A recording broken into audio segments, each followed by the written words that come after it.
Well, good morning. How many of you, it took a little bit of a chore this morning to get here? How many of you caught off guard today? Yeah, pulled in, you're just so regular going this way, and all of a sudden, oh no, I can't get there from here. So, hey, I'm glad you're here today. We are kicking off, I'm excited because we are kicking off a 42-day adventure starting today that will go for the next 42 days. And you may be thinking to yourself, why 42 days? Well, there's 7 days in a week, and we're going for 6 weeks, so we have 42 days. You're exactly right. Yeah. Hey, and if you're here because somebody invited you, because we're dealing with these big questions, first time with us, you probably have a few questions. Something like, so let me tell you right up front, who is this guy? My name is Mike. I'm one of the pastors here at New Hope, and so that's who I am. I'll tell you a little bit more about myself in just a moment. Can I really answer the big question of life? Only the next 42 days will tell that, all right? So if you'll hang with me, I hope that at the end we'll have a chance to talk, and maybe you can tell me we at least answered some of them. My take is nobody can answer all the big questions of life, and somebody that tells you they can answer all of them, you probably should stay a long ways away from, right? But I think that there are some answers, and we'll try to investigate those and dig into those over these next few weeks. And how long is he going to talk? Man, if I get on a roll today, we might go an hour or two. Just kidding, we'll be out of here before noon, all right? So that's all good. Let me tell you a little about myself. You haven't heard my story a little before. I was born and raised in California. I grew up, my mom still lives in the same house I spent most of my life growing up in. I got out of high school, went to college for a year, decided I didn't need college to be a fireman because that's what I was going to be. Kept taking tests all over the northern part of California, kept passing the written test. I could not pass the physical test. I was too small and skinny. I weighed probably at that time, about 155 pounds.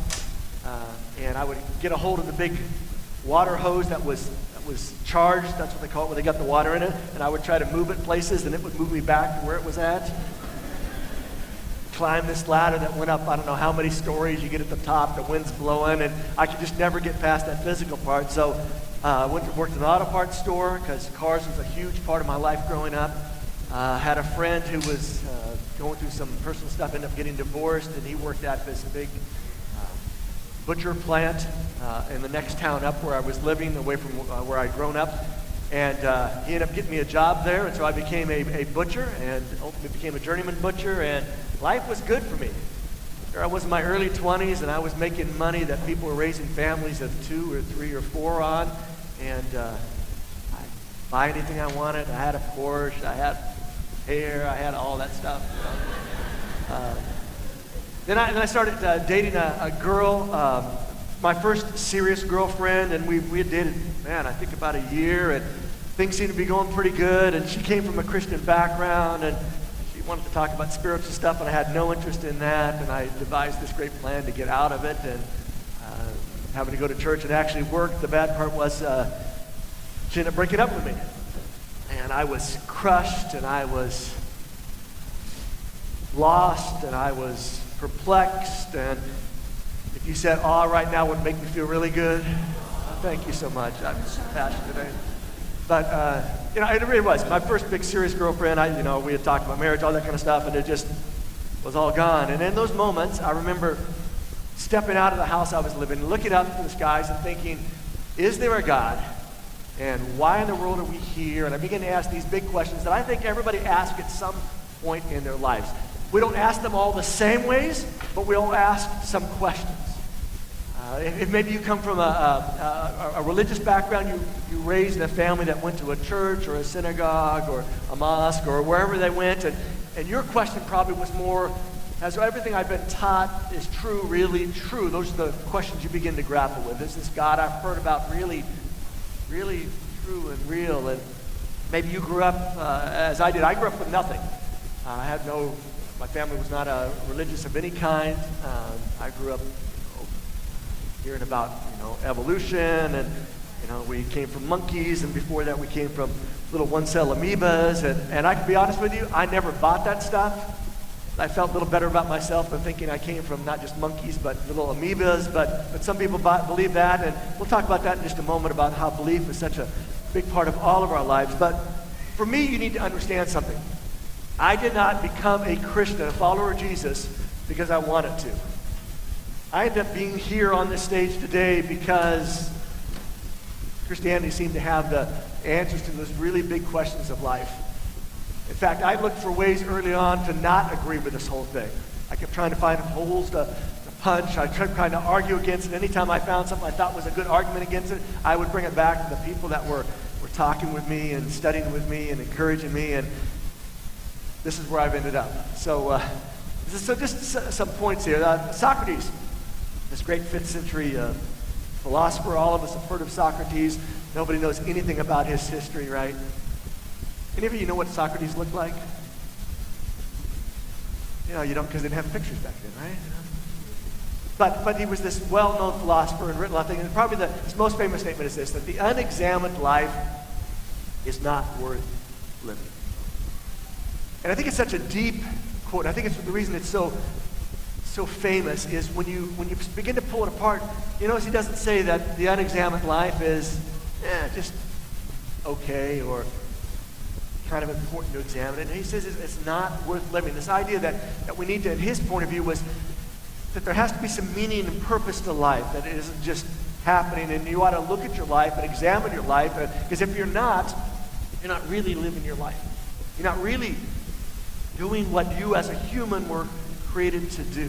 And I've figured out, why should we ask some big questions? That may be your question as we start this whole 42-day process. Why should we ask questions? So, number one, you should ask questions because when you ask questions, you get answers. Now, one of you is thinking, really? That's your big point? We ask questions and we get answers. Oh, it gets better. Trust me, it gets better. Good questions get good answers.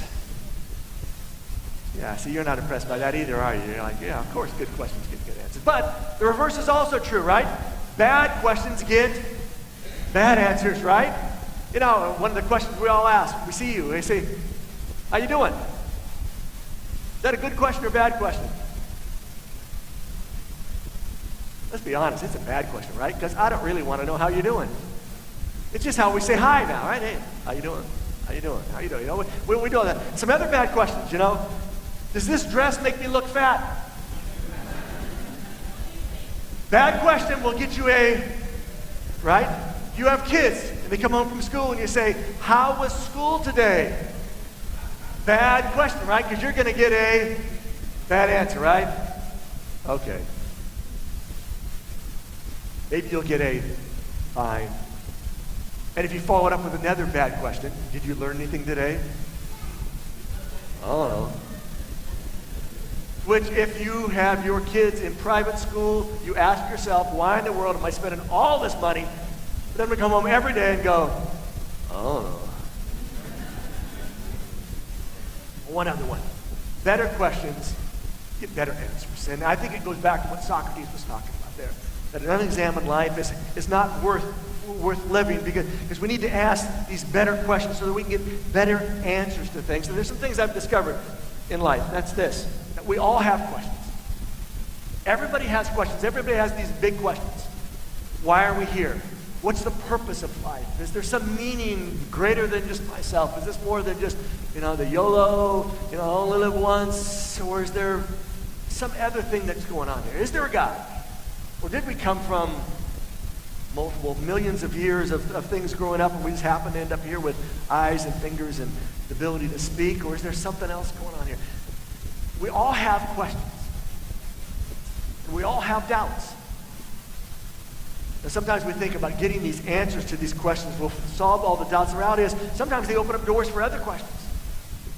And this idea of doubt springs in. But we all have questions, we all have doubts, and sometimes we're afraid of the answers.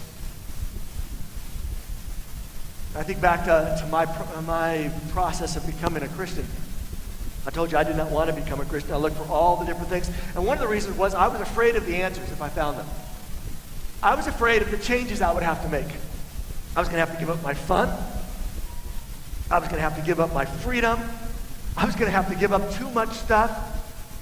I was going to have to give up my style. Because, baby, I had style back then, right? I had a whole lot more hair than I do now. Wear these silk shirts that were buttoned down to about here. Had these pants, the brand name was Angel Fly. We wore platform shoes back then, so I was about 6'5" at that time. I had style, Peter. I still have style, by the way, just a little bit different, all right? But let's be honest. Sometimes we're afraid of the answers. That's one of the reasons sometimes we don't ask these big questions, because we're afraid of where they might lead, and we know if we get led there, it's going to change some things. And the reality is, over this next 42 days, you may come face to face with some answers that may change some of the ways you look at things, and your question is going to have to be, what do I do with that? And my answer would be simply this. Remind you that everyone is a believer. Everybody's a believer. You believe in something, no matter if you believe in a God or gods or no gods or science or rationality or logic. Everybody believes in something. Not only does everybody believe in something, everyone follows somebody. Now, some of you may be thinking, oh, no, Mike. I was taught to think for myself. By the way, somebody taught you to think that way, which means you follow somebody, right? And if you said, nobody taught me that, I make up my own mind.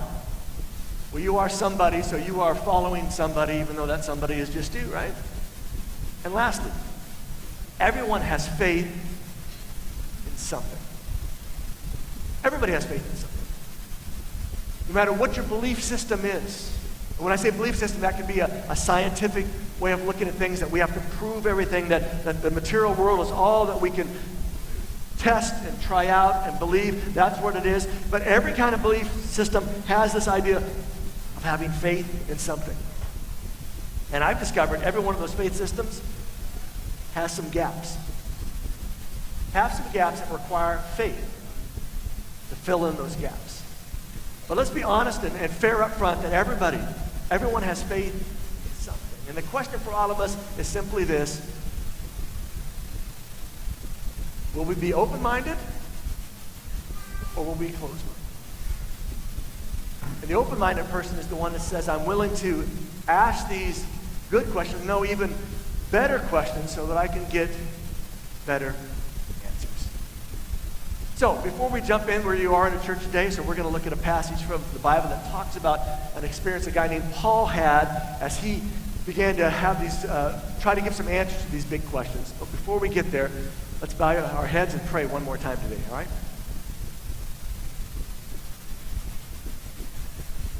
Father, in this room this morning and online, different places around this world right now, we all know that we have questions. Some of them we've been able to answer for ourselves, for our own satisfaction. Some of them we've answered with things that don't always make complete sense to us, but because we have believed the source, we believed the record, we believed something, that's where we find ourselves. And all of us at times are a little bit worried about where these answers might lead. For some of us, we're worried about if I really became a follower of Jesus, what would that do to my life?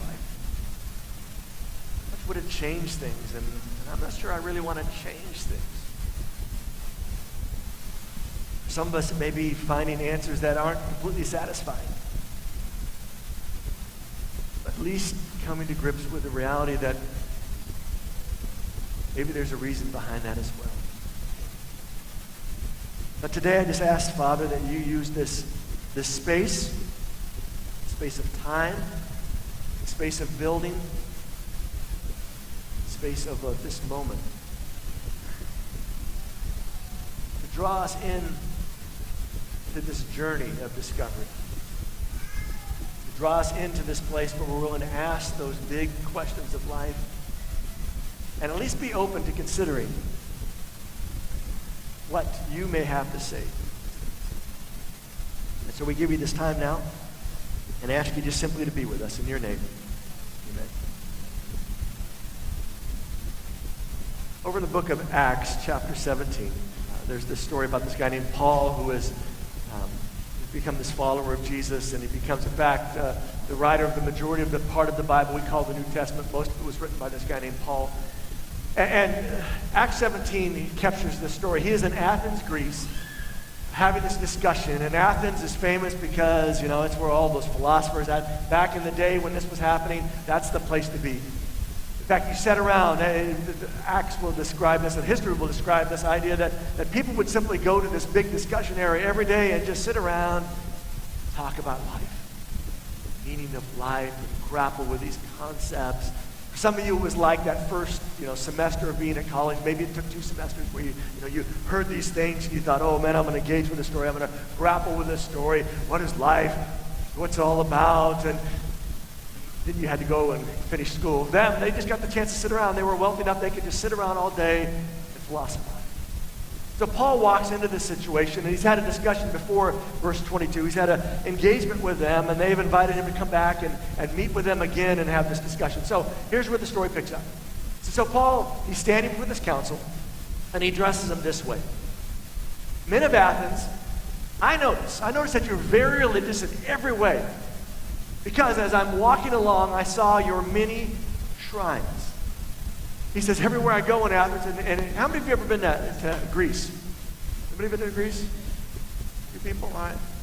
Go online, you see all the things. They got statues, they got temples, it's all over the place. And he sees all this stuff, and he says, man, you guys are really religious. In fact, everywhere you go, there's a temple to this person, and a temple to that god, and a statue to this god. And, it's just everywhere. It almost seems like you're just covering all your bases.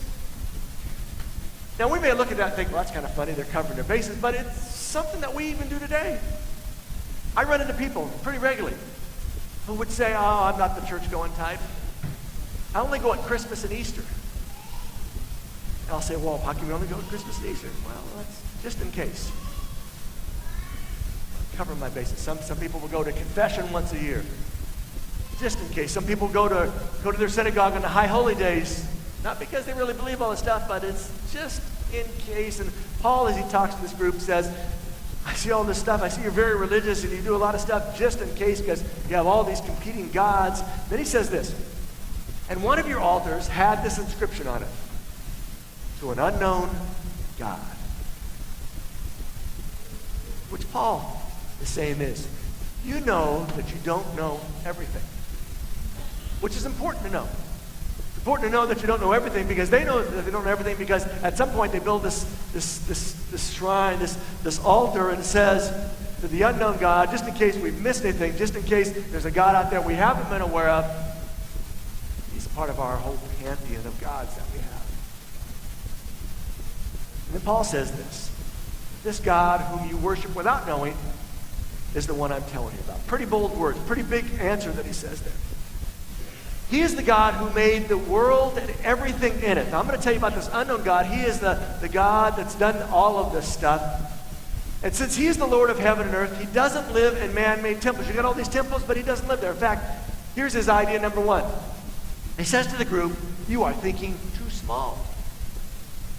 Which they would have thought, no, Paul, we got literally idols and statues and temples for every god we can think of. In fact, that's why we have the unknown one. We're not thinking too, we're thinking broad. He says, no, you are thinking too small. God is bigger than your religions. In fact, you have all these temples, they're too small for him. He doesn't live in those temples. He's above all that. He's bigger than that. You can't put God in a box, and sometimes we do that. Even as Christians, sometimes this is what God looks like. This is what God can and can't do. And anytime you say God can't do something, that's a pretty dangerous ground to be on. But he goes on. And human hands can't serve his needs, for he has no needs. And his second idea is that you're thinking too small. At this point, you ought to be getting that there's a pattern to this, right? He says, listen, God doesn't need anything. He doesn't need your help. He doesn't need your stuff because back then and you'll see it even sometimes today at different shrines and temples, people bring stuff. They bring fruit and they set it there and it sits there for a few days and finally it goes away. People bring books and they'll bring jewelry, they'll bring money and put it there. Money amazingly disappears.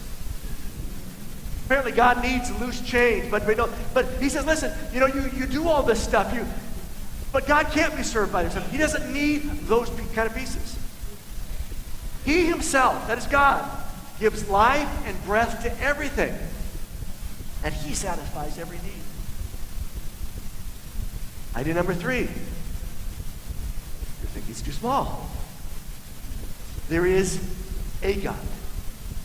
This unknown God is the one I'm telling you about, Paul says, and you need to understand, he is not just an unknown God, but he is the God that's above all these things. He doesn't need the temples, too small for him, by the way. He doesn't need our stuff, to put out some fruits, put out some change, put out some stuff, some prayer beads. He doesn't need any of that kind of stuff. He's above all this. From one man, he created all the nations throughout the whole earth. He decided beforehand when they should rise and fall. And he determined their boundaries. His purpose, that is God's purpose, was for the nations to seek after God and perhaps feel their way toward him and to find him. Though, and I love this last part, he is not far from any one of us. Paul says,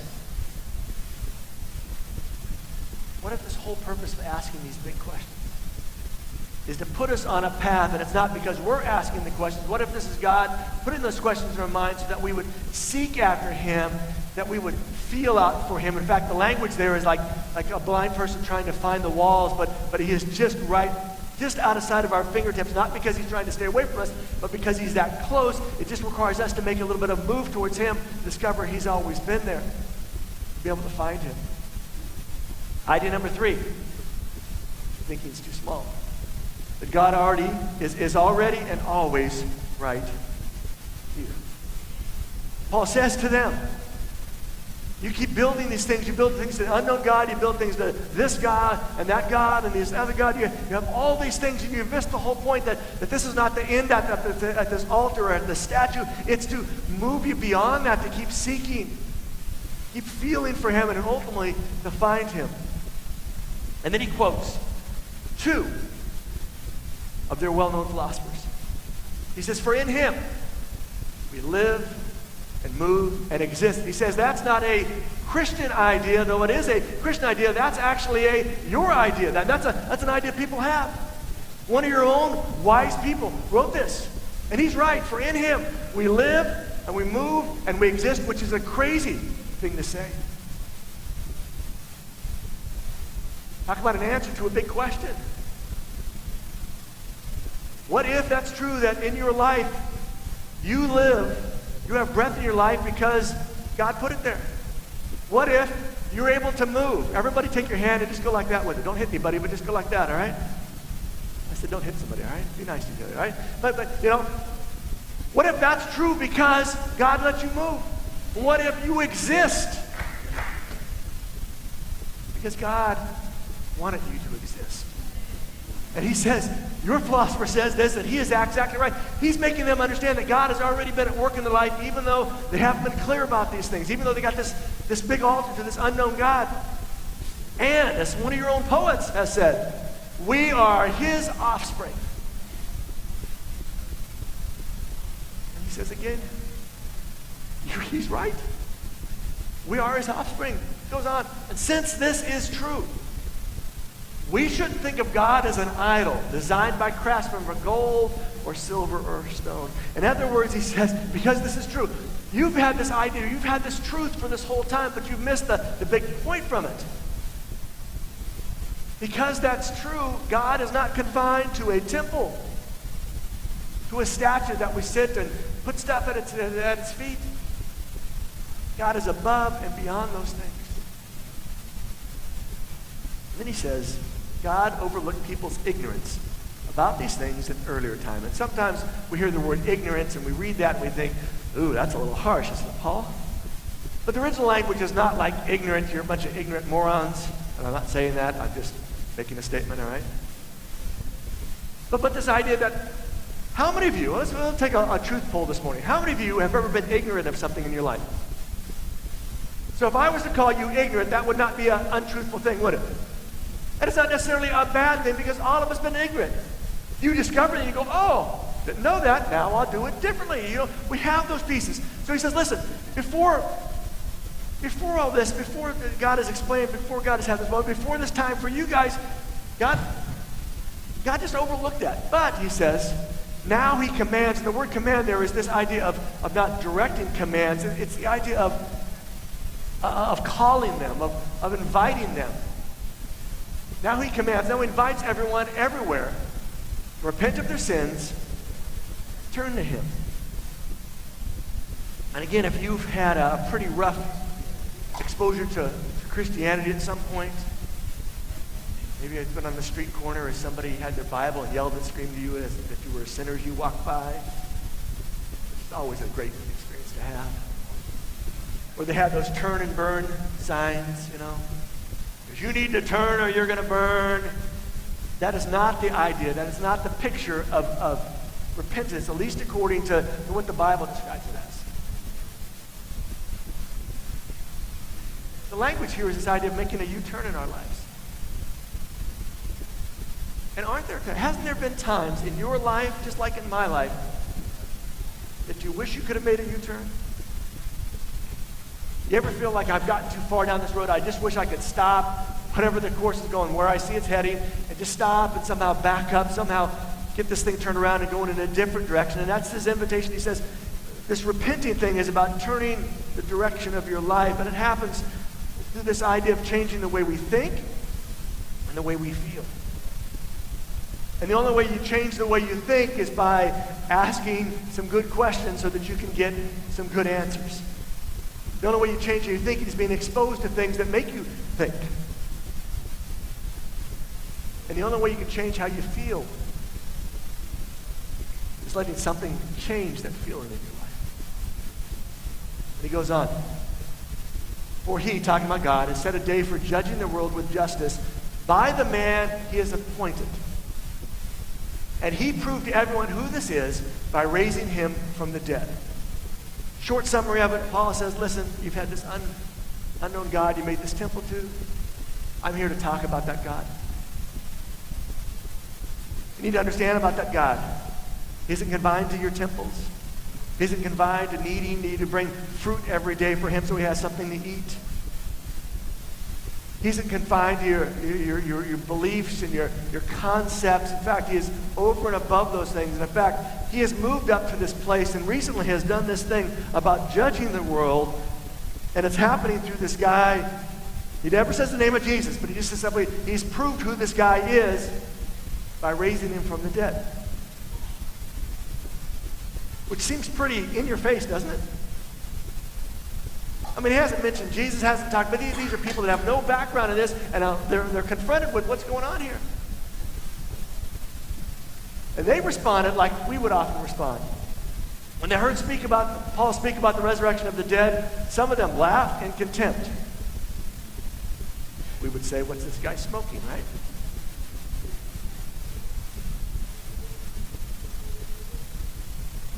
But Paul's argument is that, listen, the thing that separates Christianity as a religion is this idea of a resurrection.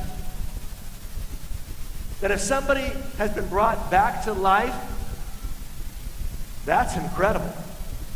That's worth stopping and thinking about. And if that's true, that really sets the stage up in a whole different way. And the great thing is, while some of them laughed in contempt, others said, we want to hear more about this. Which is what I hope you'll do. Because we're going to go on this 42-day journey. And my question for all of us is, will we be open or closed-minded? One of the challenges for all of us is we come with perceptions, things we've heard, things we've learned, things we've grown up with, things we know that are true and right. And because we know they're true and right, that's where we're at. So we're a little bit open, but not totally open. But just let me make an appeal to you first.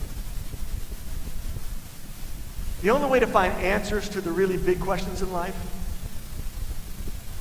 is be willing to ask those big questions and be willing to look at possible answers to those things. Because those questions are important. Is there a God? For Christians, what do you do with Jesus? And the discussion that happens in our culture, aren't all religions basically the same? They all have the golden rule. They all have certain things that are like. Isn't God in all of them? What happens when you die? And is there a purpose? Is there a meaning for life in general? And more specifically, is there a purpose and meaning for your life? And there's an undergirding quote that's behind this whole series. And it's this from a guy named Andy Stanley, a pastor down in Atlanta, that you don't have to understand everything to believe in something. Because I'm going to be honest with you as we wrap this up today. I don't have all the answers. But over these next few weeks, I'm going to share some of the answers that I've discovered that I think make sense, I think that are true. But there are times that we have to accept some things that may not feel great, may not be all perfectly wrapped up, and it's simply because some things are hard to understand. But I think on the big questions, there's enough evidence to give us some hope that we can find some answers, at least to the big six that we're going to look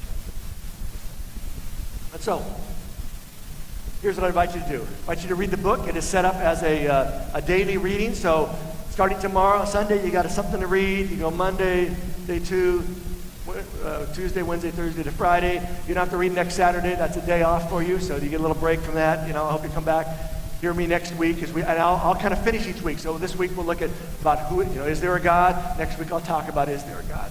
Second piece I hope you'll join us with. Pastor Jason and I sat down and have done a podcast on this where we sit down and for about 6 to 7 minutes talk about these topics. And so for those of you that travel, those of you who commute, it's a great way to connect with the story if you haven't had time to read what's there. It's not just a rehashing of what's in the book. And lastly, I ask you to be open-minded, all right? Let's go on this journey together and see where we end up, all right?